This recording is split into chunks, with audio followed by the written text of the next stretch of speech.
you do as a public servant to ensure that all the New London residents feel that it's safe to participate in Census 2020? Oh, that's a very interesting question. This city has to become a safe haven for the quality of life for all of our citizens.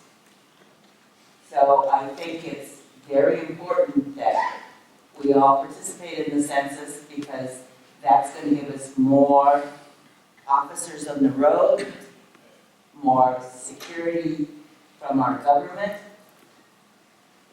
more capability of protecting all of us. So we need to participate. We need to answer those questions, return those questionnaires, and move on. Thank you. Thank you, Ms. Paul. Mr. Goodwin.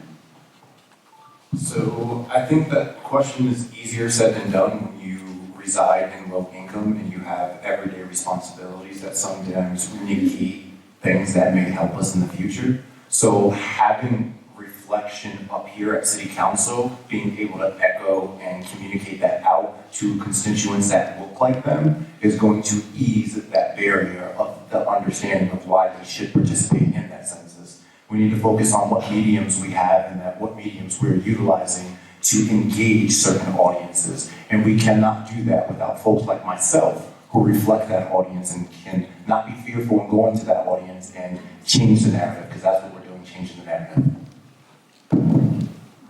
Okay, thank you, Mr. Goodwin. Ms. Dice. So first of all, I'm going to go through training this week at the NAACP state convention. But in years past, 10 years ago, I was actually a part of it. And what we did then is that we went into the community. So the organization, Job Learning Center, where I work at, was a site. We had people that came in and to help the parents and the people in the community. So one of the things we need to do is have a hub, a site where people feel comfortable at, whether it's Centro de la Comunidad, because that's their neighborhood, people neighborhood. So that's what I would do, is repeat that, making sure that we have workers that's showing them how to fill it out, because you know it's online now. So they may need a place, access to the computer.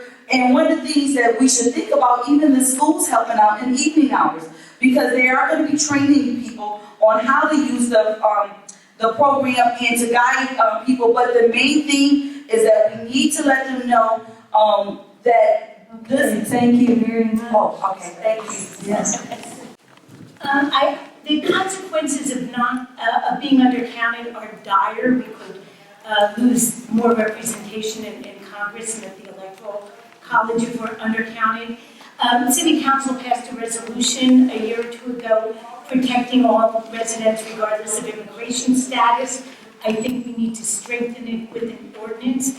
I think ICE should not be allowed to hover near our courtrooms. People will not report themselves if they feel unsafe.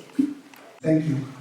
You know what, talking about this, not only we're going to lose underrepresentation, but also that we will have less money that will come into our cities. So we have to make sure, what we did last year, we passed a resolution, okay? That we have a lot of immigrants in our city. I have a lot of immigrant students that I teach. So we must educate our city, our neighbors, the residents to know that, to make sure that these people feel safe. They're here, they're invested in our city, and if we don't count them, we are going to lose money because of that.